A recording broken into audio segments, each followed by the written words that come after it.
Bonjour à tous et bien prenons un moment tous ensemble aujourd'hui pour continuer à lire et méditer le volume 4 du livre du ciel de Luisa Picaretta. Au nom du Père qui me crée, du Fils qui me sauve et du Saint-Esprit qui me sanctifie. Amen. Jésus, une fois de plus, nous nous immergeons en toi, dans ta divine volonté, dans cette grande mer de ta lumière où il y a absolument tout. Nous nous gorgeons de toi, nous nous remplissons de toi, nous nous consumons en toi. En toi, Jésus, nous perdons le rien que nous sommes. Nous fusionnons nos volontés dans la tienne, nous te les donnons, Jésus, comme tous les jours, pour que tu continues ton œuvre de création dans nos cœurs. Oui, Seigneur, nous voulons que tu crées, que tu nous ennoblisses continuellement, que tu nous embellisses, nous purifies, que tu nous fasses grandir à ta ressemblance dans cette sainteté divine que tu veux pour chacun de nous. Seigneur, nous te prenons dans nos bras, nous te serrons fort contre nos cœurs et nous voulons te dire d'une seule voix que tu es notre amour, que tu es notre chéri, que nous ne pouvons rien faire sans toi, que nous avons besoin de toi. Nous voulons, Seigneur, t'adorer, te louer, t'aimer, t'honorer, te remercier, te glorifier, te bénir, te serrer, t'embrasser, le tout avec ta volonté à toi, au nom de toutes les générations humaines, en réparation pour toutes les froideurs, indifférences, fermetures de cœur, manque de réciprocité à ton amour. Et nous voulons, Seigneur, comme chaque jour, t'ouvrir grand les portes de nos cœurs, bien sûr toujours au nom de tous, donc on ouvre chaque cœur pour que tu puisses venir t'y établir avec ta maman, ton Père, l'Esprit Saint, avec tout ton royaume, ton trône, tes actes divins, tes attributs divins, tes œuvres divines. Viens, Seigneur Jésus, sois le roi de nos vies, sois le roi de nos cœurs. Au nom de tous, nous t'accueillons et nous te disons, Seigneur, tu es merveilleux. Seigneur, prends domination complète sur mon être. Que ta divine volonté puisse être souveraine, opérante et agissante à partir de mon humanité. Voilà, c'est ce que nous te disons au nom de chacun. Nous te disons aussi, Seigneur, vraiment, donne-moi ce don de la vie dans la divine volonté. Seigneur, je l'accueille, je me convertis, je te donne mon oui à chacune de mes pulsations cardiaques, à chacun de mes regards, à chacun de mes mouvements. Seigneur, je me donne à toi, que tes plans d'amour puissent s'accomplir dans ma vie. Voilà. On le dit au nom de tous. Jésus reçoit cette prière comme si nous étions chacun les haut-parleurs de toute l'humanité, de toutes les générations passées, présentes et futures. Et donc vraiment cela amène de la joie dans tout le ciel. Seigneur, maintenant dispose chacun de nous pour que nous puissions accueillir et comprendre ce que tu veux nous donner aujourd'hui, que nous puissions le comprendre avec ta sagesse et ta compréhension à toi. Aussi, enveloppe-nous de ta lumière. Voilà, nous voulons vraiment qu'il y ait ce switch de cœur. Vraiment, nous te donnons nos cœurs. Donne-nous ton cœur, Seigneur. Voilà, viens conformer nos cœurs à ton cœur. Viens les synchroniser à ton cœur et réceptionner en chacun de nous tous ces mots bénis qui sont les tiens. Grave-les en lettres de lumière dans toutes nos cellules, que nous puissions vraiment être différents après la méditation de ces passages, que nous puissions vraiment être poussés à t'aimer davantage. Ces écrits servent à cela, vraiment à alimenter notre soif, notre désir de nous unir à toi et de recevoir ce don de la vie dans la divine volonté. Alors Seigneur, vraiment, envoie sur chacun de nous ton Esprit Saint. Viens Esprit Saint, viens par la puissante intercession du cœur immaculé de Marie, ton épouse bien-aimée. Viens Esprit d'amour, Esprit de feu, Esprit de sainteté. Viens, comment pourrions-nous comprendre ces vérités venues droit du ciel, voilà, ces vies divines? Sans toi, Esprit Saint, ce serait impossible. Alors viens par la puissante intercession du cœur immaculé de Marie, ton épouse bien-aimée. Nous voulons cette effusion de l'Esprit Saint, nous voulons cette effusion d'amour. Voilà, nous voulons être embrasés, totalement consumés, Seigneur, pour travailler à l'avènement de ton royaume, mais sans relâche. Alors viens, Esprit Saint, viens, par la puissante intercession du cœur immaculé de Marie, ton épouse bien-aimée. Seigneur, nous posons cette intention par ce moment de te glorifier. Nous faisons tout avec vraiment ce désir de t'apporter du bonheur, de te ramener des âmes, Seigneur. Viens, divine volonté, tout faire en chacun de nous, comme en Jésus, en sa divine humanité. Et nous entrelaçons tous nos actes avec tes actes, Marie. Nous voulons tout faire sous ton regard maternel.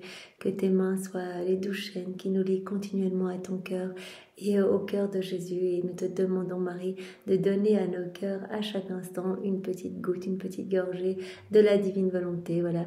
Et de rappeler en nous la vie de Jésus. Si tu nous vois distraits, eh bien prononce ton fiat sur chacune de nos âmes, maman. Et nous restons dans tes bras, nous nous enfermons dans ton cœur pour être sûrs de ne vivre que de la volonté de Jésus. Merci maman, merci Jésus. Et vraiment, c'est uni à vous que nous allons commencer. Donc voilà, nous avons vu les différents chapitres. Donc voilà, nous avons morcelé ce volume 4 en différents chapitres. Nous brossons bien sûr toutes les vérités, mais c'est plus facile de les voir par thématique pour pouvoir voir ce fil rouge que Jésus nous montre, qui est exactement le même que le fil rouge du volume 2, du volume 3. C'est très beau. Ces 4 premiers volumes sont vraiment les bases pour vivre dans la divine volonté. Alors, on a vu Jésus qui nous parlait dans le chapitre 1 de l'amour vrai, avec toute une série de passages irrelatifs. C'est lui, l'amour vrai. Il veut qu'on soit comme lui, il veut qu'on soit pur amour, qu'on devienne pure lumière. Alors après, il nous a parlé dans le chapitre 2, il nous a dit « Laisse-moi te dire ce que j'attends de toi ». Et puis, on a vu dans le chapitre 3 l'échange de cœur avec Louisa, et Jésus veut en fait qu'il y ait cet échange de cœur avec nous. Il veut que nous vivions avec son cœur, en fait, que ce soit son cœur qui palpite d'amour dans chacun de nos cœurs. Et puis on a vu dans le chapitre 4, voilà, Louisa, âme victime, avec toute une série de passages irrelatifs. Et puis dans le chapitre 5, Jésus qui nous a montré la laideur de l'humanité, de l'homme, la rébellion, voilà, toutes les lois mauvaises qui sont prises. Voilà, l'homme qui est rempli de pourriture, de putriture et qui s'écarte toujours davantage de son Créateur. Et vraiment l'homme qui attise la juste colère de Dieu, qui attise la juste indignation de Dieu, en fait, qui appelle sur lui les châtiments, les punitions.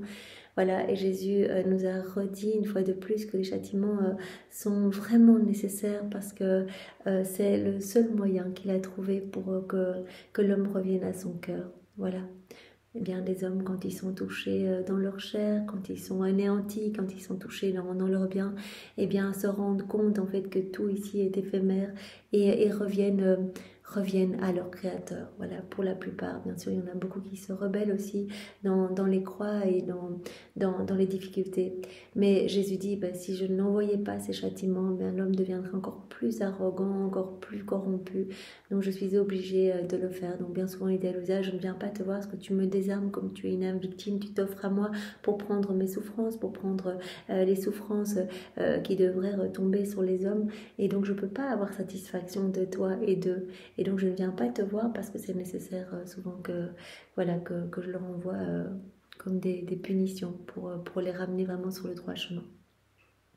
Et nous avions terminé voilà, tous ces passages voilà, relatifs au châtiment par Jésus qui disait qu'en fait, voilà, tout ce qu'on peut voir de mauvais dans la société aujourd'hui, eh bien, cela résulte de la déconnexion de la volonté humaine avec la divine volonté. Donc, depuis la chute d'Adam, quand Adam a quitté la divine volonté, eh bien, voilà, ses sens ont commencé à s'obstruer et toutes les générations qui ont suivi, eh bien, ont été totalement aveuglées, sourdes, muettes, n'ont plus vu cet amour de Dieu, n'y ont plus répondu. Et donc Jésus nous a dit, voilà, je veux vous redonner ce don de la vie dans la divine volonté, voilà, pour que vous puissiez reprendre cette place qu'avait Adam dans son état d'innocence, être revêtu de ce manteau de lumière et être propriétaire à nouveau de tout. Voilà, je vais vous purifier par ce don de la vie dans la divine volonté. Je vais désobstruer tous vos sens et je vais vous rendre beau comme sorti de nos mains créatrices. Et alors... voilà, Jésus nous avait dit également, voilà, viens. Il avait dit à Louisa et à travers elle, il nous avait dit à nous, pour terminer tous ces passages, je voudrais que tu rentres vraiment dans ma justice. En fait, si tu veux, si tu te dis droite, juste, eh bien, rentre dans ma justice, offre-moi de la réparation de tous. Ma justice a besoin d'une satisfaction, a besoin qu'on répare pour toutes ces injustices. Et puis, rentre dans mon amour. Mon amour a besoin de s'épancher. Moi, c'est dans ma nature de donner. Si je ne donne pas, je brûle littéralement. En fait, ces flammes me consument. Donc, j'ai besoin de les déverser. Donc, viens et accueille toutes les grâces, toutes les bénédictions, tout l'amour que je ne peux pas déverser dans les cœurs parce que les cœurs sont trop fermés. Accueille tout cela et réoffre-moi tout au nom de tous. Alors aujourd'hui, on va attaquer le chapitre 6, donc l'avant-dernier chapitre. Donc on a bientôt terminé ce volume 4. Et alors nous allons voir toutes les visites de Louisa hors de son corps en fait. Voilà, on sait bien que tout cela se passe quand l'âme de Louisa quitte son corps. Donc on va voir, voilà, elle va visiter le purgatoire, elle va visiter toute la cour céleste, les anges, les saints. Et puis elle va se retrouver devant la Trinité. Et puis elle va voir Marie qui est totalement absorbée en Dieu. Et puis elle va se retrouver au moment de la naissance de Jésus. Elle va assister à la visite des rois mages et puis Marie va lui mettre Jésus dans les bras qui va lui donner une leçon sur sa maman. Et puis elle va assister au couronnement d'épines de Jésus. Et puis elle va aller avec Jésus parcourir le monde, parcourir les églises, etc. Et Jésus va reprononcer les paroles que Pilate a prononcées, Ecce homo, voici l'homme. Il va dire, regarde comme les hommes ne veulent pas de moi en fait, ne veulent pas de ma royauté complète sur leur âme, sur leur corps, sur leur être tout entier. Et puis Louisa va assister à la crucifixion de Jésus et elle va le voir ressusciter. Voilà tous les points que je voudrais qu'on voit aujourd'hui ensemble. Donc c'est complet. C'est vrai que ces vidéos sont assez longues, mais nous voyons toute une série de passages et le fait qu'ils soient regroupés nous aide vraiment à les garder profondément ancrés dans notre cœur. Voilà, cela vraiment a une suite, quoi. Voilà, Louisa qui voit d'abord tout le ciel et puis qui va assister à la naissance de Jésus, etc. Et puis fin de sa vie, son couronnement d'épines, Ecce homo, puis sa crucifixion, sa résurrection. Voilà, nous commençons par le premier point, Louisa qui visite, donc l'âme de Louisa qui visite le purgatoire. Donc à la date du 14 novembre 1900.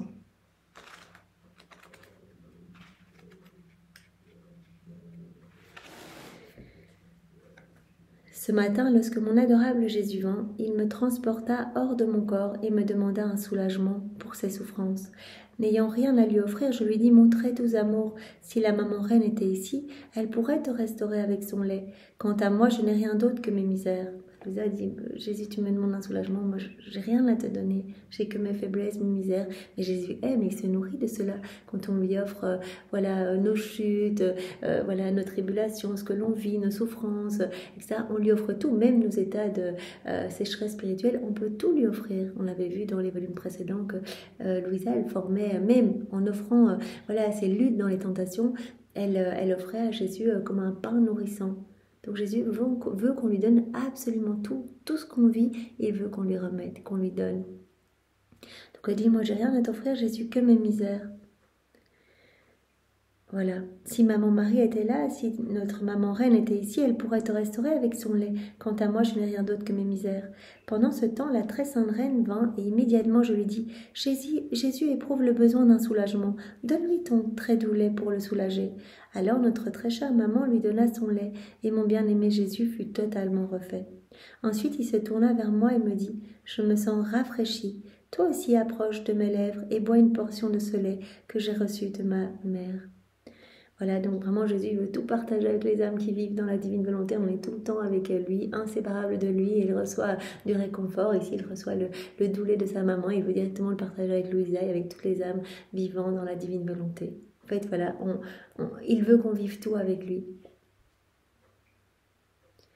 Voilà, je veux te partager ce lait afin que nous puissions tous les deux être refaits. Je me suis donc approchée. Qui peut décrire la vertu de ce lait qui sortait bouillant de la bouche de Jésus ? Il en contenait tellement qu'il semblait être une source inépuisable, de sorte que si tous les hommes avaient bu, cette source n'aurait point diminué. Donc c'est vraiment Jésus, c'est son plan, qu'on soit tous dans sa divine volonté, qu'on accueille tous la lumière de sa grâce, qu'on accueille tous ses bienfaits, qu'on partage tout avec lui, qu'on soit propriétaire de tout avec lui. Après cela, nous avons parcouru en partie la terre, et à un certain endroit, il semblait qu'il y avait des gens assis autour d'une petite table.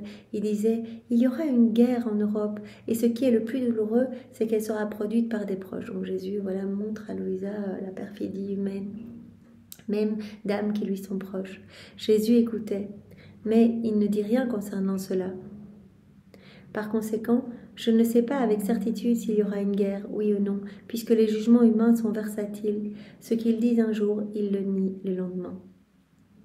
Ensuite, Jésus me transporta à l'intérieur d'un jardin dans lequel s'élevait un très grand bâtiment qui ressemblait à un monastère.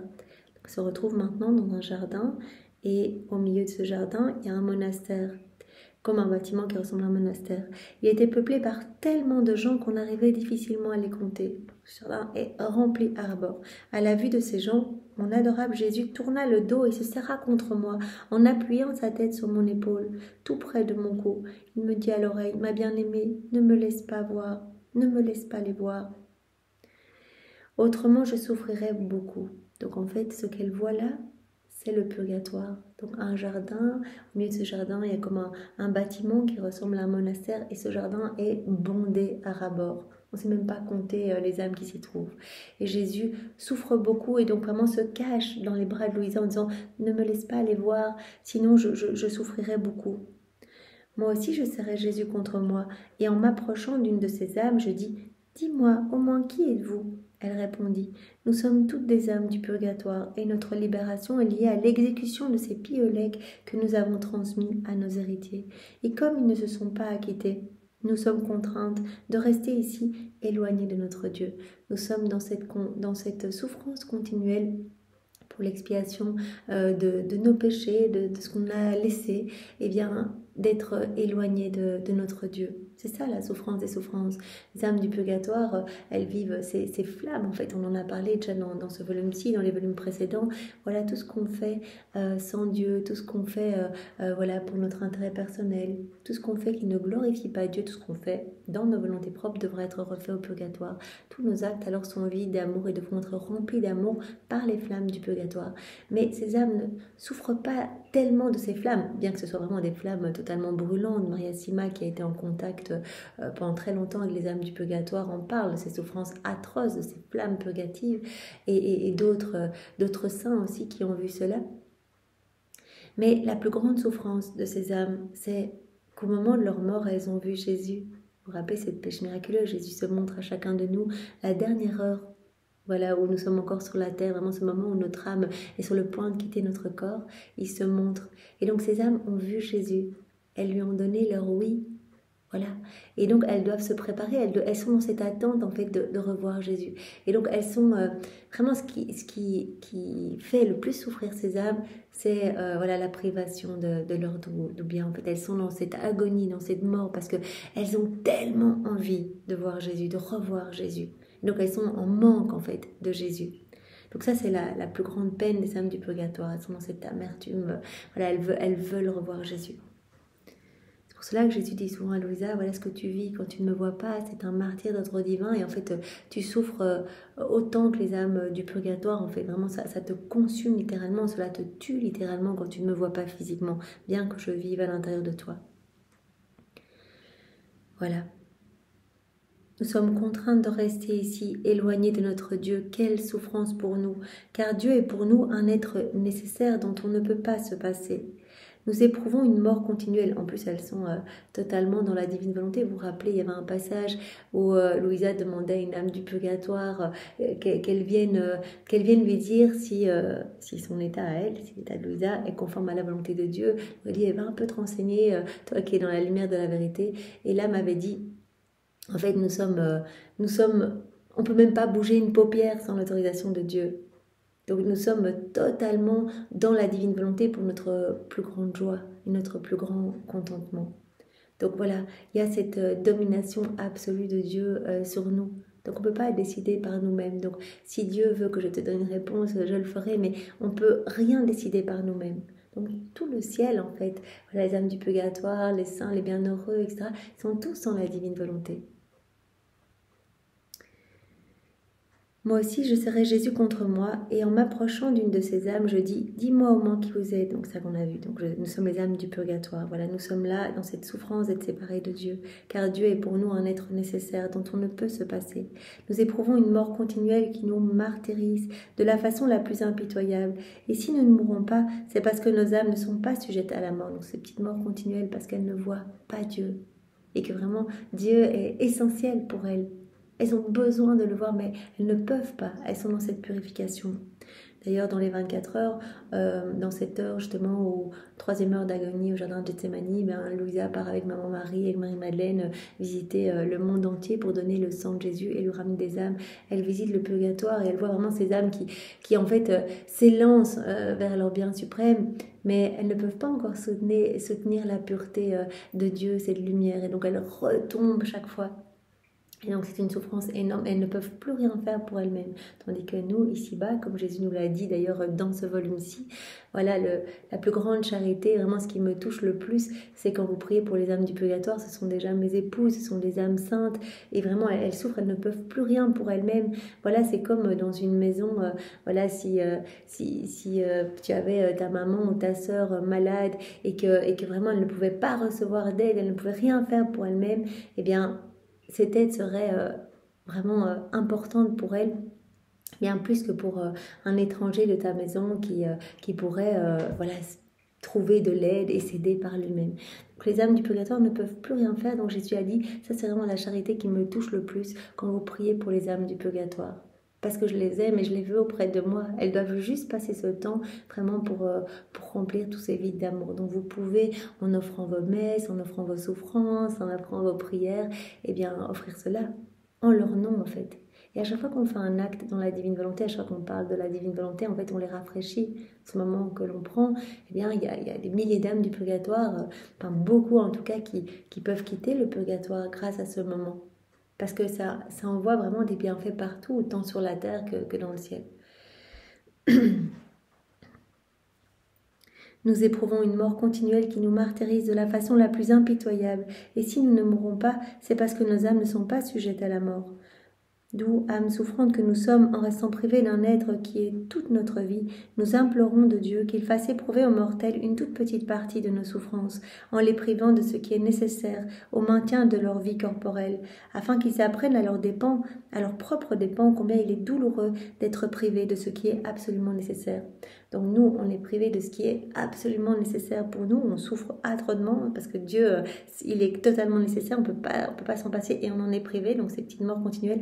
Donc on supplie Dieu eh bien qu'il fasse ressentir aux êtres sur la terre, aux âmes sur la terre, eh bien la privation de quelque chose de nécessaire pour qu'elles puissent apprendre à leur dépens combien il est douloureux d'être privé de quelque chose de nécessaire. Voilà, comme nous, on est privés de Dieu, et bien voilà qu'elle puisse apprendre petit à petit. Après cela, le Seigneur me transporta ailleurs. Moi, en éprouvant de la compassion pour ces âmes du purgatoire, je dis à Jésus, « Oh, mon bon Jésus, comment se fait-il que tu aies détourné ton visage de ces âmes bénies qui soupiraient tant après toi, alors qu'il suffisait que tu te fasses voir pour qu'elles soient libérées de leurs souffrances et qu'elles soient béatifiées ?» Jésus répondit, « Oh, ma fille, si je m'étais montré à elles, puisqu'elles ne sont pas totalement purifiées, elles n'auraient pas pu soutenir la vue de ma présence, et au lieu de s'élancer dans mes bras confuses, elles se seraient retirées derrière, et je n'aurais rien fait d'autre que d'accroître mon martyre et le leur. Dès que je me montre, en fait, ça me fait souffrir parce qu'elles ne peuvent pas encore venir. Et elles souffrent parce qu'elles s'élancent vers moi, mais elles retombent immédiatement parce qu'elles ne peuvent pas soutenir toute cette lumière. Voilà pourquoi j'ai agi ainsi. Donc vraiment, il se cache des âmes du purgatoire. Par contre, nous savons bien que voilà, au purgatoire, nous sommes accompagnés de nos anges gardiens et que Maman Marie vient très souvent visiter les âmes du purgatoire. Donc il y a vraiment ce doux rafraîchissement de la Vierge Marie. Et nous pouvons, nous aussi, voilà, nos intentions sont très puissantes et nous pouvons voilà, prendre par exemple l'eau et le sang du côté de Jésus, son Esprit Saint, et faire un baume rafraîchissant pour toutes ces âmes. On peut aller voilà, les nettoyer, les shampouiner, on peut demander l'aide de tous les saints, de tous les anges, voilà, comme il y a beaucoup d'âmes en purgatoire, pour que vraiment elles puissent être vraiment décapées et recevoir une purification accélérée. Cela dit, Jésus disparaît. Alors, on va voir maintenant l'âme de Louisa qui va visiter toute la cour céleste, qui va se trouver parmi les anges et les saints, à la date du 2 octobre 1900.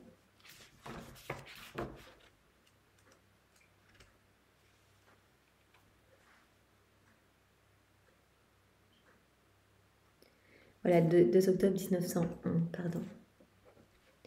Ce matin, mon adorable Jésus est venu et m'a transporté hors de mon corps au milieu des gens. Qui peut décrire les maux, les horreurs qu'on voyait? Tout affligé, Jésus me dit, ma fille, quelle puanteur transmet la terre, elle qui ne devrait faire qu'un avec le ciel. Comme dans le ciel, on ne fait rien d'autre que de m'aimer, me louer, me rendre grâce, l'écho du ciel devait absorber l'écho de la terre. Voilà. Moi, j'aimerais bien que Jésus nous dit que voilà, l'écho du ciel, toutes ces louanges puissent absorber l'écho de la terre. Donc dans le ciel, tout le monde est en exaltation, en louange pour moi. Et sur la terre, il y a vraiment cet écho poisonneux en fait. Il n'y a que des mélodies qui sont vraiment comme des mots affreux qui blessent mes oreilles. Donc je voudrais que l'écho du ciel absorbe l'écho de la terre. Voilà, les deux échos ne formant qu'un. Mais la terre est devenue insupportable. Donc, tout cet amour pour nous, nous sommes bombardés de l'amour de Dieu, de sa tendresse, de ses je t'aime.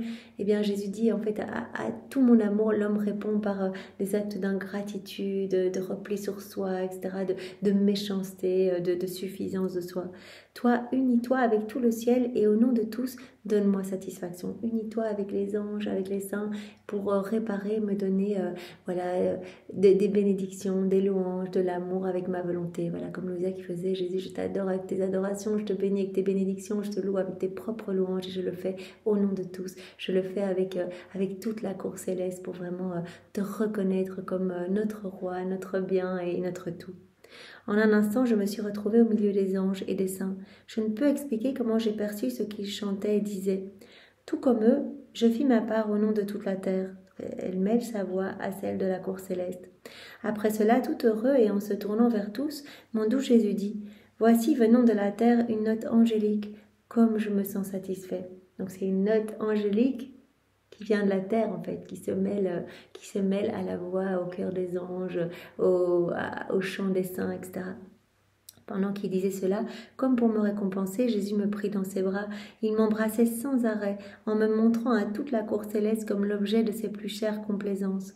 En voyant cela, les anges dirent « Seigneur, nous te prions de montrer au monde entier ce que tu as opéré dans cette âme par un signe prodigieux de ta toute-puissance. Pour ta gloire et pour le bien des âmes, ne tiens plus cacher les trésors que tu as déversés en elles. » Ainsi, en voyant et en touchant du doigt l'œuvre de ta toute-puissance opérée dans un des leurs, ce témoignage sera source de repentir pour les mauvais et un plus grand stimulant pour ceux qui veulent être bons. Donc toute la cour céleste, voyant Louisa qui s'unit à eux, disent à Jésus, mais Jésus, mais montre-la à tous les hommes, voilà, dévoile tout ce que tu as fait dans son cœur, pour que vraiment les mauvais puissent se repentir, puissent se rendre compte que ça ne va pas du tout le chemin qu'ils empruntent, et que les bons puissent vraiment avoir ce stimulant pour devenir encore meilleurs. En entendant cela, je me suis sentie saisie par une certaine crainte, et en m'annihilant totalement au point que je me voyais comme un petit poisson, je me suis jetée dans le cœur de Jésus en disant « Seigneur, je ne veux rien d'autre que toi et d'être cachée en toi. Je veux pas que tu me montres à tous. » Louisa, vraiment, elle est super humble, elle veut pas être mise en avant. Donc c'est vraiment souvent ce qui la rebute d'écrire. Elle dit « Je veux bien parler de toi, Jésus, mais parler des choses intimes entre nous, c'est trop dur. » Donc elle dit « Jésus, s'il te plaît, ne me montre pas à tous comme le demande la cour céleste. » Je ne veux rien d'autre que toi et d'être caché en toi. Cela, je te l'ai toujours demandé, je te prie de le confirmer. Cela dit, je me suis enfermée dans l'intérieur de Jésus, comme si je nageais dans les très vastes océans de l'intérieur de Dieu. Elle s'enferme en Jésus, elle commence à nager en Dieu. Elle nous avait dit qu'elle avait vu dans un passage antérieur, eh bien voilà, que Dieu comprenait tout, toute la cour céleste, les saints, les anges, mais aussi toute la création, tous les hommes, tout en lui. Et donc elle est en train de nager dans ce vaste océan à l'intérieur de Dieu. Jésus dit à tous, ne l'avez-vous pas entendu? Elle ne veut rien d'autre que moi et d'être cachée en moi. Cela est son plus grand bonheur. Moi, en voyant une intention aussi pure, je me sens davantage attirée vers elle. Et en voyant son dégoût de se montrer au monde comme un signe prodigieux opéré par moi, pour ne pas la contrister, je ne vous concède pas ce que vous me demandez. Sa demande est tellement pure, elle veut rester cachée en moi, elle veut pas que je la montre, eh bien, je ne vous concède pas ce que vous me demandez, que je l'exhibe à tous et que je montre à tous les grands prodiges opérés dans son cœur. Il me semblait que les anges insistaient, mais je n'ai plus prêté attention à personne. Je ne faisais rien d'autre que de nager en Dieu pour essayer de comprendre l'intérieur divin. Ce faisant, il me sembla être comme un petit enfant, tentant d'étreindre dans sa petite main un objet de grandeur démesurée. Pendant qu'il chercha à le saisir, l'objet lui échappe. C'est à peine s'il arrive à le toucher, de sorte que l'enfant ne peut ni dire combien il pèse, ni quelle est sa grandeur. Elle dit, je me sens toute petite, en fait, comme un enfant qui essaierait de l'attraper avec ses toutes petites mains, quelque chose d'immense qui lui échapperait. Voilà, elle dit, je ne peux pas tout saisir, en fait, je suis trop petite, là je nage en Dieu, je peux que balbutier, je peux pas dire, en fait, toute cette beauté, cette immensité. Ou encore, je me sens comme cet autre enfant qui n'est pas parvenu à faire des études avancées. Avec anxiété, il essaye de tout apprendre en peu de temps, mais il arrive à peine à apprendre les premières lettres de l'alphabet. Ainsi, la créature ne peut pas dire autre chose que « je l'ai touché, il est beau, il est immense, il n'y a pas de bien qu'il ne possède ». Quel est son degré de beauté? Quelle est sa grandeur? Combien de bien possède-t-il? Je ne peux pas le dire. Donc elle se sent vraiment toute petite devant l'immensité de Dieu. Elle nage en Dieu et vraiment, voilà, elle ne s'occupe plus de la demande des anges, des saints. Elle est bien, mais elle se rend bien compte que, voilà, même si elle se gorge à ras-bord de Dieu, c'est rien, c'est qu'une goutte par rapport à cette immensité. Elle ne peut même pas en parler. Elle a l'impression qu'elle balbutie juste les premières lettres de l'alphabet. Ainsi, la créature ne peut dire de Dieu que les premières lettres de l'alphabet et elle doit laisser tomber toute étude avancée. Même au ciel, en tant que créature, mes très chers frères, les anges et les saints n'ont pas la capacité de tout comprendre au sujet de leur Créateur. Même dans le ciel, on ne peut pas tout comprendre. Ils sont comme autant de récipients remplis de Dieu, remplis à ras-bord de Dieu, en fonction aussi de la capacité avec lesquelles ils ont aimé sur la terre, donc les saints, voilà, en fonction de la capacité de leur cœur, eh bien, ils vont être remplis à ras-bord dans le ciel, en fonction de cette capacité. Mais ce ne sera toujours qu'une petite goutte. Ils ne seront pas capables non plus de tout comprendre dans le ciel. Ils ne comprennent pas Dieu dans son immensité. Voilà, les saints n'ont pas la capacité de tout comprendre au sujet de leur Créateur. Ils sont comme autant de récipients remplis de Dieu, mais lorsqu'on veut les remplir davantage, ces récipients débordent. Je crois que je suis en train de dire beaucoup de sottises, c'est pourquoi je m'arrête. Donc d'où l'importance de laisser Jésus dilater notre cœur aussi par chacun de nos actes. Voilà, il agrandit notre capacité à aimer, à recevoir son amour. À chaque fois, il vient élargir notre cœur, élargir les frontières de son royaume dans notre cœur. Donc c'est magnifique en fait, notre cœur devient de plus en plus énorme en fait. Donc on accueille de plus en plus de Dieu en nous.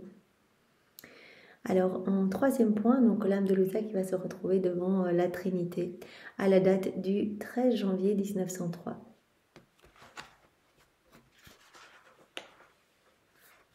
Je me trouvais dans mon état habituel et il me semblait voir la très sainte Trinité.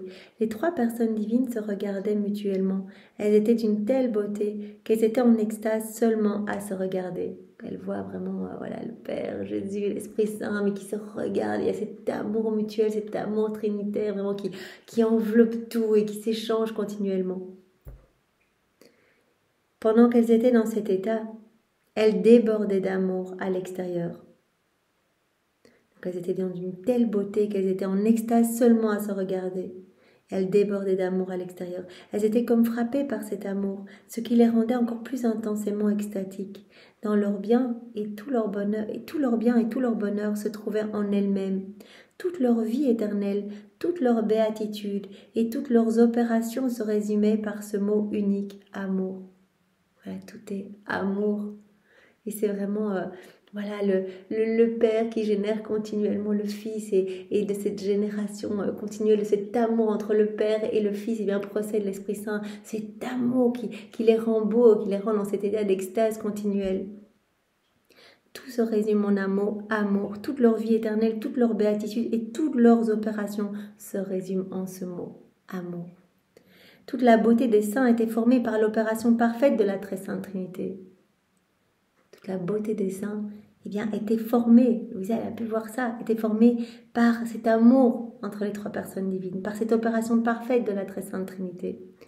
Pendant que je voyais cela, le Fils prit la forme du crucifié, et sortant du milieu des trois personnes divines, il vint vers moi pour me faire participer aux souffrances de la crucifixion. Ensuite, il retourna vers les trois, en offrant à la très sainte Trinité ses souffrances et les miennes. Il suppléait ainsi à l'amour que toutes les créatures devaient à la Trinité trois fois sainte. Donc elle voit Jésus crucifié, donc elle voit voilà, Jésus au sein de la Trinité, et puis Jésus en dehors de la Trinité qui a l'aspect du crucifié, et il dit voilà, je vais offrir toutes ces souffrances à la Trinité en réparation voilà, pour tout l'amour que les hommes ne donnent pas à la Trinité, ne donnent pas à leur Dieu. Et je veux que t'unir à mes souffrances, voilà, pour offrir tes petites souffrances unies aux miennes à la Trinité. Qui pourrait décrire le bonheur des trois personnes divines et combien elles étaient satisfaites de l'offrande du Fils. Comme lors de la création des êtres humains, rien d'autre ne sortit de l'intérieur de la très sainte Trinité que des flammes continuelles d'amour. Il semblait que pour donner un épanchement à cet amour, les trois personnes divines créèrent beaucoup d'autres images d'elles-mêmes. On comprend qu'on a été créé pour recevoir tout cet amour en fait, cet amour qui a voulu se déverser à l'extra. Et donc Jésus voilà, a quitté la Trinité, tout en restant dans la Trinité, voilà, il y a l'humanité de Jésus qui a été créée pour que cet amour puisse se déverser à l'extra. Et puis nous, on a été créés pour tenir compagnie à Jésus, être dans cette réciprocité d'amour à son image, à sa ressemblance. Donc pour être des réceptacles de l'amour de Dieu, des exutoires de son amour, que Dieu puisse épancher son amour à l'extérieur de lui-même. La Trinité puisse épancher son amour à l'extérieur d'elle-même. Voilà, et qu'on puisse accueillir cet amour et y répondre. On comprend maintenant pourquoi on a été créés. Façonné dans l'amour, nourri dans l'amour, rempli de cet amour, vraiment avec cette étincelle d'amour, cette étincelle divine en nous, pour répondre continuellement à cet amour. Voilà. Les trois personnes divines créèrent beaucoup d'autres images d'elles-mêmes. Alors, elles ne sont satisfaites que lorsqu'elles reçoivent ce qu'elles ont donné. Elles veulent ce retour d'amour. Elles ont donné de l'amour, elles veulent de l'amour. Ainsi, le plus cruel affront que l'on puisse faire à la Trinité Sainte, c'est de ne pas l'aimer. C'est ingratitude, de ne pas répondre à cet amour. Donc on a été créé pour recevoir cet amour et pour le rendre continuellement. Et donc quel affront quand on se sert de tout, de notre vie, de tout ce qui nous a été donné, nos sens, etc. Pour nous-mêmes, en fait, pour notre satisfaction personnelle, on se sert même de toute la création qui nous est donnée pour nous rappeler cet amour. En fait, on a reçu nos sens et la création autour de nous pour continuellement qu'on puisse se dire, mais comme c'est merveilleux, mais merci, mais Trinité Sainte, mais comme tu es gentil de nous avoir donné vraiment ces belles choses à regarder, ces bonnes choses à manger, ces belles textures, ces bonnes saveurs, etc. Bref, donc quelle ingratitude de l'homme, quel affront pour la Trinité quand l'homme ne répond pas à cet amour. C'est le plus cruel affront que l'on puisse faire à la Trinité Sainte, de ne pas l'aimer. Cependant, ô Dieu 3 fois saint, qui t'aime vraiment ? Après cela, les trois personnes divines disparurent. Mais qui pourrait décrire ce que je venais de comprendre ? Mon esprit se perdait et ma langue ne pouvait articuler un seul mot. Après quelque temps, Jésus béni revint, avec le visage couvert de crachats et de fange. Il me dit, ma fille, les louanges et les adulations sont des crachats et de la fange qui souille l'âme et l'aveugle, et aveugle l'esprit en l'empêchant de reconnaître qui elle est en vérité. Voilà, surtout si ces louanges et ces adulations n'ont pas la vérité comme point de départ. Voilà, toutes les louanges, les adulations envers des stars, des joueurs de tennis, que sais-je. Voilà, on loue des personnes, on les adule et qu'on s'adule nous-mêmes, etc. J'ai dit, en fait, vous devenez encore plus aveugle, vous vous éloignez encore plus de nous, en fait. Parce que nous, tout ce qu'on attend, c'est que vous accueilliez notre amour et que vous puissiez vous réjouir de cet amour et y répondre. Mais si vous donnez tout votre amour, c'est un amour désordonné, si cet amour est orienté vers vous-même ou vers les créatures autour de vous. Donc si ces adulations n'ont pas la vérité comme point de départ, alors elles vont vraiment aveugler l'esprit en l'empêchant de reconnaître qui l'aimait en vérité. Si leur origine est la vérité, c'est-à-dire que la personne est digne de louange, elle m'en donnera de la gloire. Par contre, voilà, on peut admirer la vie des saints, etc., dire, mais Seigneur, mais je te loue pour toutes les grâces que tu as données à ces saints, etc. Donc alors, Jésus dit, à ce moment-là, elle me donnera la gloire. Mais si ces louanges, ces adulations partent de la fausseté, elles conduisent l'âme à des excès, de telle sorte qu'elle s'enfonce davantage dans le mal. Elle devient de plus en plus aveugle, en fait. Voilà, elle idolâtre bien matériel, elle idolâtre les personnes autour d'elle, elle s'idolâtre soi-même, etc. Les louanges et les adulations, si elles n'ont pas la vérité comme point de départ, eh bien, aveuglent davantage l'homme. L'homme s'enfonce davantage dans le mal. Ça conduit l'âme à des excès. Alors Louisa va voir maintenant des âmes bonnes qui défendent Jésus. Donc à la date du 11 janvier 1903. Mon confesseur m'avait demandé de prier aux intentions de Monseigneur, dont un évêque. Je vis en me trouvant hors de mon corps que ces intentions ne regardaient pas seulement Monseigneur, mais d'autres personnes également. Parmi ces personnes, je vis une très bonne dame qui était toute consternée et qui pleurait. Je vis Monseigneur, donc un évêque, sous les bras d'une croix sur laquelle le Christ avait été cloué. Monseigneur le défendait et il devait avoir l'occasion de combattre pour la religion puisque je vis Jésus béni lui dire « je les confondrai ». Donc voilà, quand l'âme de Louisa quitte son corps, bien elle est emmenée, soit à Jérusalem pour vivre des moments de la crucifixion de Jésus ou au purgatoire, là comme on l'a vu ici, ou dans toute la cour céleste, elle voit les saints, les anges, elle comprend, elle se retrouve à l'intérieur de Dieu, elle se retrouve devant la très sainte Trinité, elle voit cet amour débordant le Père, le Fils et l'Esprit Saint. Et ici, elle voit aussi des bonnes âmes. Elle peut voir aussi des bonnes âmes qui vraiment se trouvent au pied de la croix et qui défendent notre Seigneur. Alors, en point 5, Louisa voit Marie tout absorbée en Dieu, à la date du 26 janvier 1902.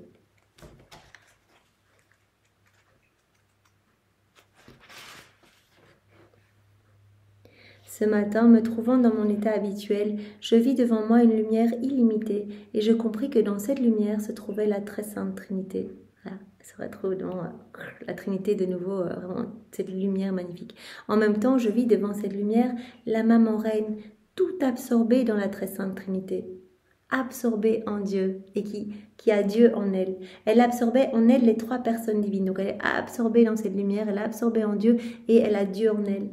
Voilà, comme nous, dans la divine volonté, Jésus dit, eh bien, viens perdre le néant que tu es dans le tout que je suis. Donc c'est vraiment le rien qui se perd dans le tout et le tout qui s'enclôt dans le néant. Bien sûr, pour Maman Marie, l'Immaculée Conception, voilà, elle absorbe totalement Dieu en elle. Je la voyais tout absorbée dans la Très Sainte Trinité et elle absorbait en elle les 3 personnes divines, de telle sorte qu'elle était enrichie des 3 prérogatives de la Très Sainte Trinité, à savoir la puissance, la sagesse et la charité. Donc, elle était enrichie des prérogatives de la Trinité, puissance du Père, sagesse de Jésus et amour de l'Esprit Saint. Donc, elle avait cela en elle. Elle était enrichie de ses prérogatives, puisqu'elle absorbait la Trinité en elle. Voilà. Et comme Dieu aime le genre humain, comme étant une partie de lui-même, une parcelle sortie de lui, il désire ardemment que cette partie de lui-même revienne en lui. Voilà. La Trinité aime l'homme, désire que l'homme sorti de lui revienne à lui. Tout ce qui est sorti de Dieu doit revenir à Dieu. Et donc, la Vierge Marie qui est toute absorbée en Dieu et qui absorbe en elle les 3 personnes divines, qui est enrichie des 3 prérogatives de la Sainte Trinité, eh bien, elle participe à ce même désir, que l'homme revienne à Dieu. Voilà. La Maman Reine, en participant à ce désir, aime le genre humain d'un amour ardent. Pendant que j'absorbais cela, j'ai vu mon confesseur. J'ai prié la Très Sainte Vierge d'intervenir en sa faveur auprès de la Très Sainte Trinité. D'une inclination de la tête, elle manifesta son accord. Elle porta ma prière devant le trône de Dieu, et j'ai vu que du trône divin sortait un flot de lumière, couvrant totalement mon confesseur. Après, je me suis retrouvée dans mon corps. Donc, Maman Marie qui tout absorbée dans la lumière de Dieu, est absorbée en Dieu et qui absorbe en elle les 3 personnes divines, eh bien, voilà, Louisa lui confie cette prière, cette intercession pour son confesseur et Marie accepte, bien sûr. Marie, c'est notre avocate privilégiée. Elle veut vraiment que nous revenions tous à son Fils, que nous l'aimions, que nous lui laissions toute la place et que nous puissions lui donner toutes nos vies, voilà, tout ce que nous sommes. Et donc Marie va intercéder pour le confesseur. Elle vient auprès du trône de la Majesté suprême. Et voilà, et Louisa, elle voit que sort du trône divin un flot de lumière qui couvre totalement son confesseur. Après, je me suis retrouvée dans mon corps. Alors en point 6, on va voir le point où Louisa assiste à la naissance de Jésus. C'est tellement beau ce passage, c'est vraiment magnifique. Donc, et elle assiste aussi à la visite des rois mages. À la date donc du 25 décembre 1900.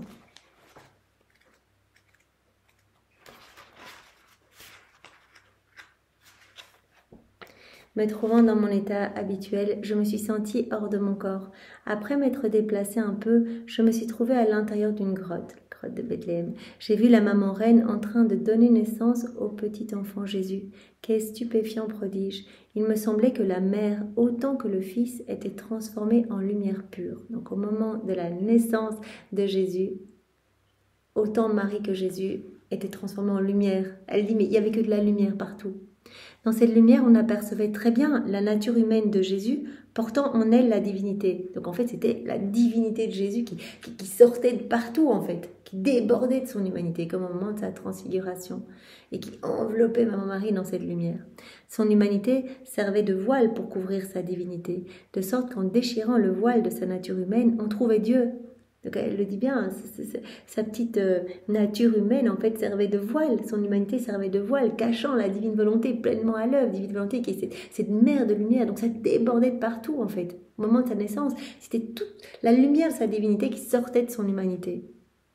Voici le prodige des prodiges, Dieu et homme, homme et Dieu. Quelle merveille que le Fils qui, sans quitter le Père et le Saint-Esprit, car dans le véritable amour on ne se sépare jamais, prend une chair humaine et vient habiter parmi nous. Donc, petite chair humaine, eh bien, était comme un petit déguisement cachant la divine volonté à l'œuvre, en fait, cette source de lumière intarissable, cette source d'amour et de paix, la divine volonté.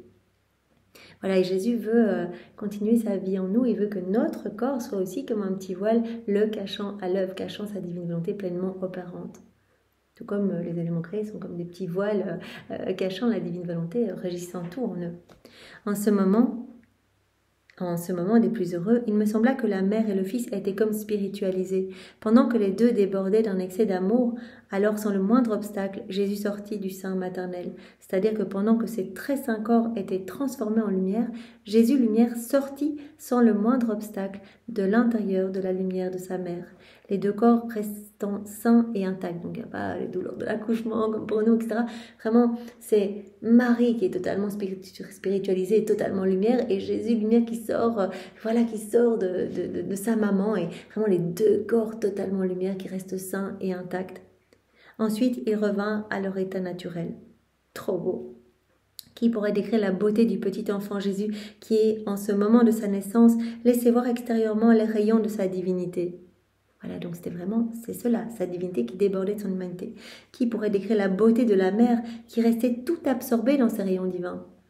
Et Marie qui était absorbée dans ce rayonnement de lumière en fait. Donc, Louisa, elle a vu vraiment ces deux corps totalement spiritualisés, débordant de lumière. C'était ça qui s'est passé au moment de la naissance. C'est pas comme un accouchement, comme pour chacune des femmes ici-bas. Tout n'était que lumière. Et les deux corps sont restés intacts et ensuite ils sont revenus à leur état naturel. Et Saint Joseph dans tout ça. Il me semblait qu'il n'était pas présent à l'acte de la naissance, mais qu'il se tenait dans un autre coin de la grotte, tout absorbé dans ce profond mystère. Et s'il n'a pas vu ce mystère avec les yeux de son corps, il n'était pas en train de regarder, il n'était pas à côté comme ça, il était dans un coin de la grotte en train de prier, Louisa dit, il ne l'a pas vu avec les yeux de son corps, mais il l'a très bien vu avec les yeux de son âme, car il était ravi en une extase sublime. Donc il était, Saint Joseph qui était dans cette extase. Dans l'acte où le petit enfant vint à la lumière, j'aurais voulu voler pour le prendre dans mes bras, mais les anges m'en empêchèrent, en me disant que l'honneur de le prendre venait en premier à la mère. Il a voulu se jeter sur l'enfant Jésus pour le serrer dans ses bras, et les anges ont dit non, l'honneur revient à la maman. La Vierge très sainte, comme secouée, revint à elle-même, et des mains d'un ange, elle reçut son fils dans ses bras. Dans l'épanchement d'amour dans lequel elle se trouvait, elle le serra avec tellement de force qu'il sembla qu'elle voulait l'enfermer de nouveau dans son sein. Ensuite, en voulant donner à son enfant un épanchement de son ardent amour, elle le plaça pour qu'il puisse boire à son sein. Pendant ce temps, j'étais tout annihilée en attendant d'être appelée. Elle attend que les anges lui disent « Maintenant, c'est à ton tour de prendre Jésus dans tes bras », afin de ne pas recevoir un autre reproche de la part des anges. Alors, la reine me dit « Viens prendre l'objet de tes délices et réjouis-le, toi aussi, épanche ton amour avec lui. » En disant cela, je me suis rapprochée et la maman déposa l'enfant dans mes bras. Qui pourrait décrire mon bonheur? Les baisers, les étreintes, les tendresses que nous avons échangées. Dans un autre passage, Marie nous explique bien que elle aurait voulu garder son fils tout le temps dans les bras, elle ne pouvait pas s'en empêcher. C'était vraiment un moment d'échange d'amour continuel entre leurs deux cœurs. Mais qu'à un moment, elle a dû le déposer dans la mangeoire pour permettre à toutes les âmes à travers les siècles qui allaient vivre dans la divine volonté, de prendre cet office de maman, elles aussi. Donc on devient d'autres mamans pour Jésus. Donc on était là au moment de sa naissance, on était autour de sa mangeoire et Maman Marie, nous le tendait en disant tu peux prendre Jésus dans les bras, vas-y, tu peux le consoler, amène-lui de la nourriture, réchauffe-le, viens l'envelopper de ton amour, etc. Et fais-le au nom de tous. Qui pourrait décrire mon bonheur, les baisers, les étreintes et les caresses que nous avons échangées?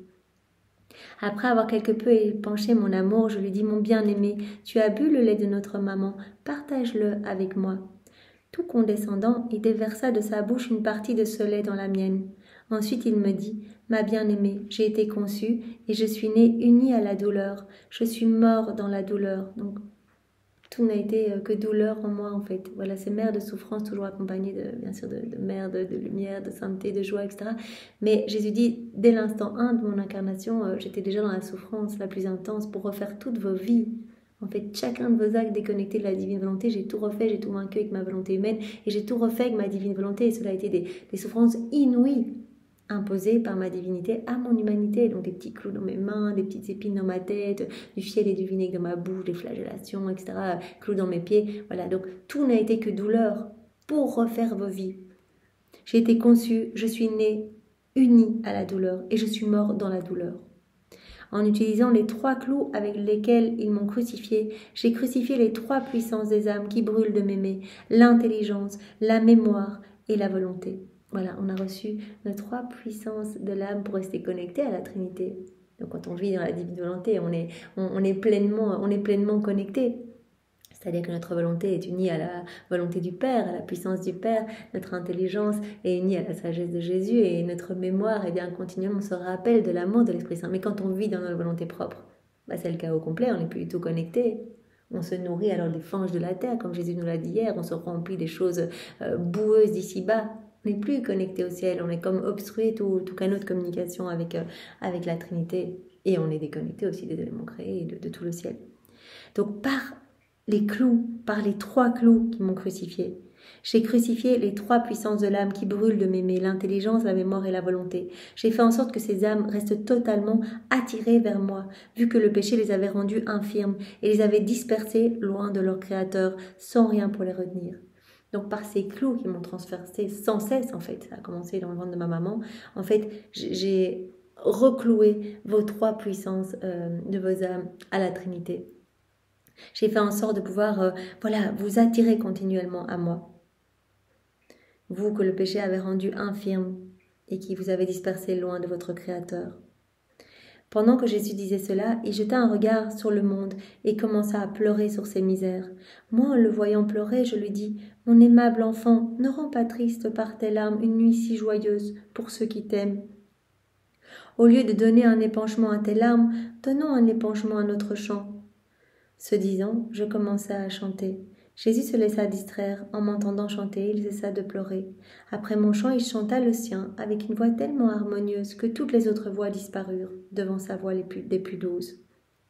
Ensuite, je priai l'enfant Jésus pour mon confesseur, pour les miens et enfin pour tous. Jésus semblait totalement condescendant. Pendant que je faisais cela, il disparut. Et je revins dans mon corps. Donc elle console Jésus, il est en train de pleurer sur les misères du monde et en le voyant pleurer, elle vient sécher ses larmes, elle vient chanter, lui chanter des berceuses au nom de tous. Et elle dit, mais donnons-nous un épanchement d'amour, Jésus. Moi je veux que tu viennes déposer tes peines dans mon cœur et je veux te couvrir de tendresse au nom de chacun de tes enfants. Alors un autre passage donc de la naissance de Jésus, donc Louisa reste dans la grotte à la date du 26 décembre 1900, donc c'est le passage qui suit. Je continuais de voir le Saint-Enfant. D'un côté, je voyais la Reine-Mère et de l'autre, Saint Joseph. Ils étaient en train d'adorer profondément le divin enfant. Il me semblait que la présence continuelle du petit enfant tenait Joseph et Marie plongés dans une extase continuelle. La splendeur de l'enfant Jésus, toute cette lumière qui rayonnait de bébé Jésus, en fait, plongeait Marie et Joseph dans une extase continuelle. Et s'ils arrivaient à accomplir quelques autres activités, c'était par un prodige que le Seigneur opérait en eux. Ils étaient fixés, ils étaient vraiment extatiques devant la beauté de Jésus.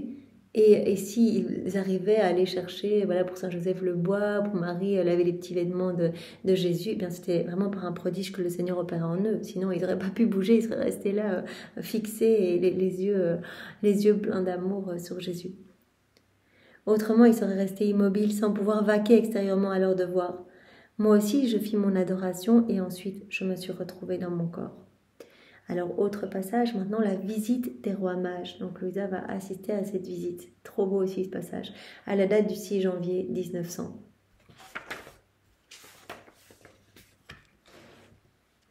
Donc, Jésus va expliquer qu'il s'est communiqué aux rois mages avec amour, beauté et puissance. Et que cela vraiment leur a donné des grâces de détachement d'eux-mêmes, des grâces d'un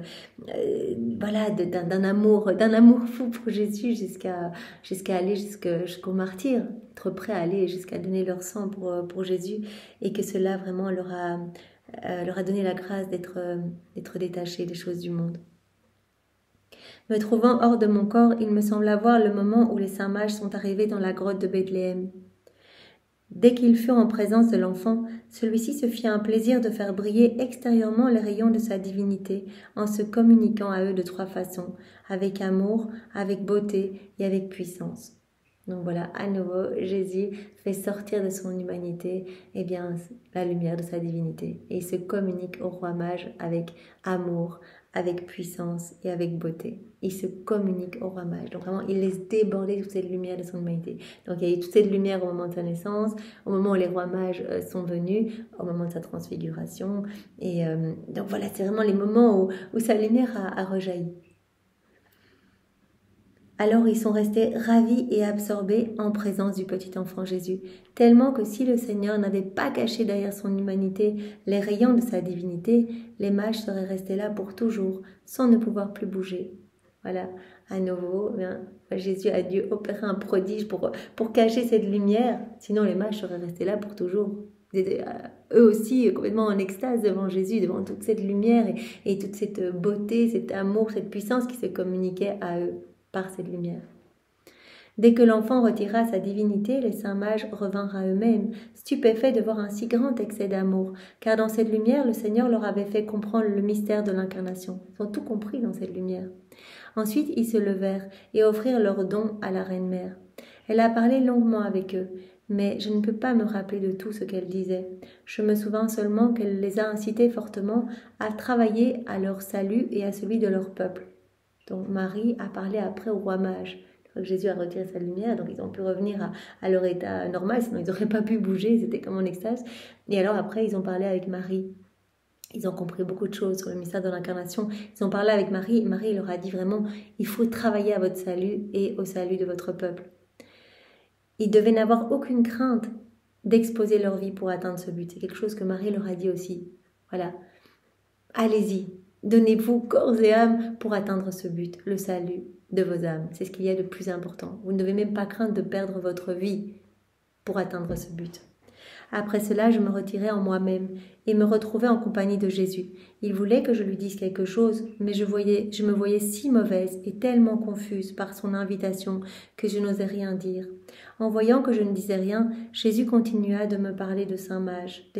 Il me dit, en m'étant communiqué aux mages de 3 façons, je leur ai obtenu 3 effets. En me communiquant par cette lumière aux mages, eh bien, je leur ai obtenu 3 effets, car je ne me communique jamais aux âmes inutilement. Donc voilà, il a laissé toute cette lumière rejaillir, les saints mages ont pu recevoir cette lumière, et donc Jésus s'est communiqué de 3 façons, avec amour, avec beauté, avec puissance. Et donc ils ont reçu 3 effets de cela, de cette communication. Voilà, je ne me communique jamais aux âmes inutilement. Elles reçoivent toujours quelque chose pour leur profit. Ainsi, en me communiquant avec amour, je leur ai obtenu la grâce du détachement d'eux-mêmes. Voilà, quand ils ont été inondés par cet amour, en fait, cette lumière qui leur a révélé l'amour de Dieu, en fait, ils ont obtenu la grâce du détachement d'eux-mêmes. En fait, ils sont directement décentrés d'eux-mêmes. Et ça a allumé en eux comme un feu d'amour pour leur Créateur. En me communiquant avec beauté, donc voilà, par cette lumière, ils ont reçu comme cette beauté de Dieu. Vraiment, ils ont compris la beauté de Dieu, ils ont vu la beauté de Dieu. En me communiquant avec beauté, je leur ai obtenu la grâce du mépris des choses de la terre. Voilà, d'être détachés des choses ici-bas. Il n'y a rien qui peut égaler cette beauté divine. Donc vraiment, ils ont reçu toutes des grâces par cette communication. Donc Jésus, en communiquant son amour, ils ont reçu le détachement d'eux-mêmes. En fait, ils se sont décentrés d'eux-mêmes. Ils ont été tout remplis de cet amour de Dieu. En communiquant sa beauté, ils ont reçu le détachement des choses de la terre aussi. Rien ne peut égaler cette beauté divine. Et en me communiquant avec puissance, je leur ai obtenu la grâce que leur cœur reste totalement lié à moi et qu'ils aient le courage de verser leur sang pour moi. Voilà, c'est la grâce qu'ils ont reçue. Voilà, quand ils ont reçu cette communication de la puissance de Dieu, donc par cette lumière, quand je leur ai communiqué ma puissance, ils ont reçu la grâce que leur cœur reste uni à moi pour toujours et qu'ils aient le courage de tout, en fait, pour rester unis à moi, même donner leur sang, leur vie pour moi. Jésus ajouta, « Et toi, que veux-tu? Dis-moi, m'aimes-tu? Comment voudrais-tu m'aimer » Et moi, ne sachant quoi dire et plus confuse que jamais, je répondis, « Seigneur, je ne veux rien d'autre que toi. Et si tu me dis, m'aimes-tu? Je n'ai pas de parole pour te répondre. Je peux seulement te dire que j'éprouve en moi cette passion qui veut que personne ne puisse me dépasser en amour pour toi. » Voilà, Louisa qui demandait cette grâce, que personne ici-bas ne puisse l'aimer plus qu'elle. Il dépose dans mon cœur tant d'amour et tant de grâce que personne ici-bas ne pourra t'aimer plus que moi. Donc elle veut vraiment être celle qui aime le plus Jésus. Je ressens cette passion que personne ne puisse me dépasser en amour pour toi. Je désire t'aimer plus que tous, Jésus, et que personne ne puisse me surpasser en amour pour toi. Mais cela ne me satisfait pas. Pour être satisfaite, je veux t'aimer au moyen de ton propre amour, et ainsi pouvoir t'aimer avec l'amour avec lequel tu t'aimes toi-même. Je veux t'aimer de manière parfaite et divine, donc pas avec un amour divin, mais avec ton amour à toi. C'est la seule façon d'aimer Jésus parfaitement. Ah oui, alors seulement cesseront mes craintes au sujet de mon amour envers toi. Content de mes sottises, si je peux dire, Jésus me serra tellement contre lui que je me vis intérieurement et extérieurement transformée en lui, et il me communiqua une partie de son amour. Voilà, Jésus est trop content, il serre Louisa, et en fait il la serre tellement qu'il l'identifie complètement à lui. Et elle se voit transformée intérieurement et extérieurement en Jésus. Il me communiqua une partie de son amour. Après, je suis revenue en mon corps. Il me sembla que plus l'amour m'est donné, plus je possède mon bien. Et si je l'aime peu, je le possède peu. Donc plus je l'aime, plus je lui manifeste mon amour, plus je fais mes rondes, etc., plus je le possède, en fait, plus il grandit en moi. Par nos actes, on témoigne notre amour, on donne un amour parfait à la Trinité, une gloire parfaite, une adoration parfaite. Jésus grandit en nous par nos actes, par nos rondes, par nos réparations. Ce sont des témoignages d'amour, des actes d'amour. On aime parfaitement Dieu quand on fait cela, on répare pour nos frères et sœurs. Et donc on alimente cette vie du divin vouloir en nous, on alimente cette vie de Jésus en nous. Donc si je l'aime peu, je le possède peu. Si je l'aime beaucoup, il grandit en moi, je le possède beaucoup. On peut encore voir un point pour aujourd'hui, un point très court. Donc voilà, Louisa va recevoir Jésus bébé dans ses bras, qui va lui parler de sa maman. Il va lui donner une très courte leçon sur Maman Marie. Donc elle le reçoit dans les bras et Jésus lui parle de sa Sainte Mère. Donc à la date du 10 janvier 1903.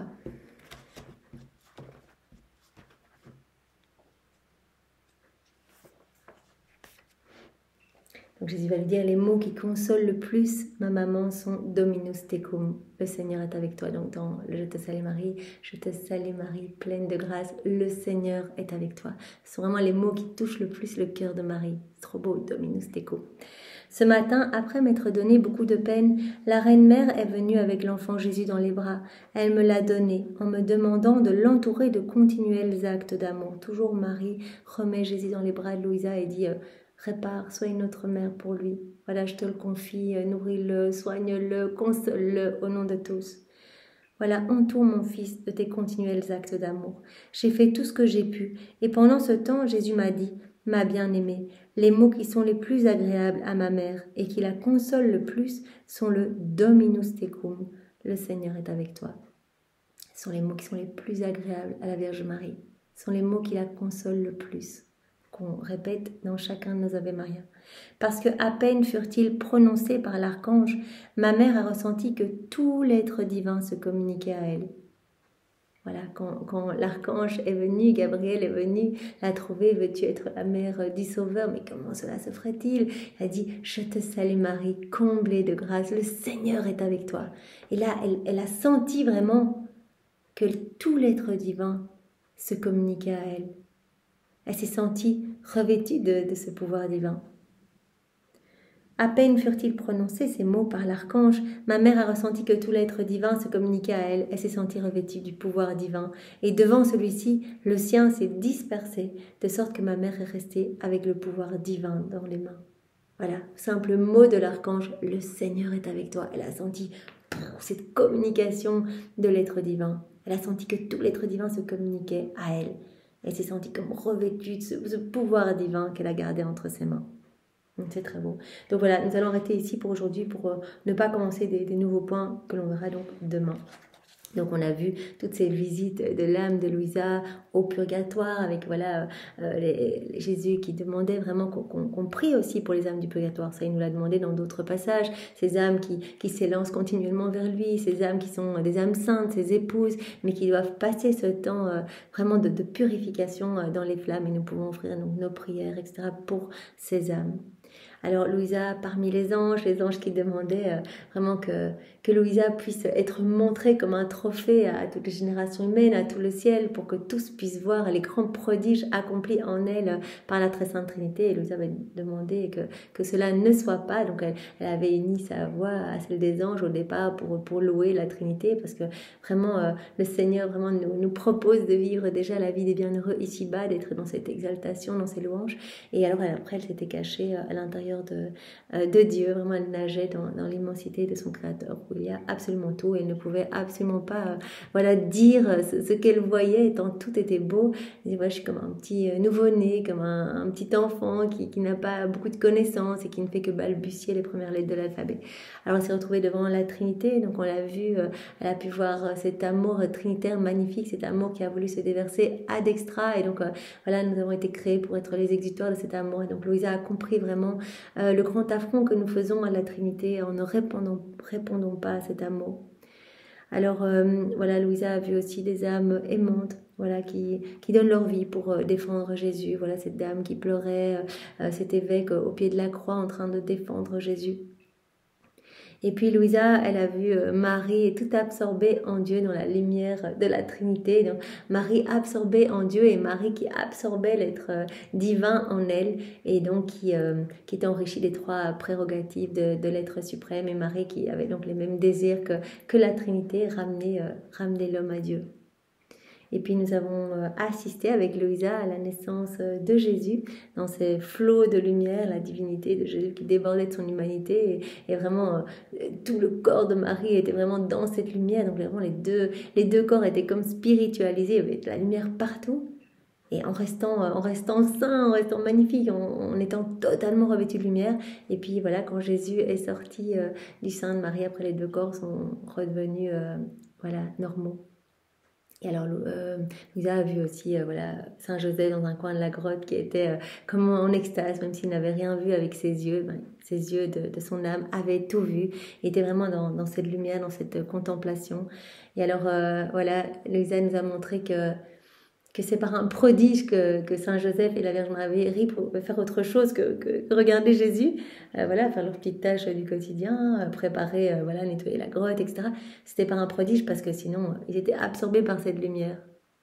Et alors, on a vu la visite des rois mages qui ont reçu beaucoup de grâce, parce que Jésus s'est vraiment communiqué à eux, en fait, a communiqué sa beauté, a communiqué sa puissance, son amour. Et donc, ils ont reçu la grâce du détachement d'eux-mêmes, détachement des choses de la terre, et de pouvoir être liés à leur Créateur, et d'aller jusqu'au martyr, et à donner leur sang, à donner leur vie pour garder vraiment cette union. Donc, ils ont reçu cela parce qu'ils ont vu toute cette lumière qui débordait de l'humanité de Jésus. Ils étaient complètement en extase, et Marie leur a parlé après, quand Jésus a caché cette lumière, ils ont pu revenir à leur état normal. Marie leur a parlé en disant, voilà, tout ce que je veux, c'est que vous travaillez toujours à votre salut, c'est ce qui est le plus important, et au salut de vos peuples, et voilà, que vous n'hésitiez pas à cette fin à donner vos vies, en fait, vos vies, peu importe, mais ce qui est important, c'est le salut des âmes. Et puis nous avons terminé par Louisa qui a reçu Jésus dans les bras, Marie qui lui demandait de consoler son fils, d'être une autre maman pour son fils, et Jésus qui a parlé à Louisa, qui lui a dit, ma maman, les mots qu'elle préfère, les mots qui la consolent le plus sont le Dominus tecum, le Seigneur est avec toi, les mots prononcés par l'archange, donc au moment dans ce mystère de l'Annonciation, et parce que par ces mots, en fait, elle a vraiment été revêtue du pouvoir divin. Elle a senti que tout l'être suprême se communiquait à elle. Donc ce sont vraiment les mots qui la réconfortent le plus, qui lui amènent le plus de joie. Voilà, et bien nous en restons ici pour aujourd'hui. Merci Seigneur pour ces belles vérités qui nous mettent totalement en joie, où il y a beaucoup de lumière, c'est trop beau. Sois béni Seigneur, et pour te remercier, nous t'offrons le cœur de Maman Marie, nous t'offrons son Immaculée Conception, nous t'offrons toute la lumière qui a débordé au moment de ta naissance, au moment de la visite des rois mages, etc. Nous t'offrons les baisers, les caresses, nous t'offrons à nouveau le lait de ta maman pour te nourrir, pour t'abreuver. Nous t'offrons cet amour l'amour trinitaire que nous avons pu voir donc dans ce passage, ton amour à toi qui déborde de partout dans l'œuvre de la création, de la rédemption, de la sanctification. Nous t'offrons tes attributs divins, nous t'offrons tous les actes d'amour de tous les saints de tous les temps, voilà les actes d'amour des rois mages et des prophètes et puis de tous les saints, on te les réoffre, on les réactualise Seigneur et on les refait dans ta divine volonté pour te donner une gloire nouvelle et donner une gloire accidentelle à tous ces saints dans le ciel. On t'offre également tous les actes accomplis dans la divine volonté par Adam dans son état d'innocence, par Maman Marie bien sûr, par Louisa et par les âmes à la suite de Louisa. Sois béni Seigneur, nous voulons rester toujours unis à toi.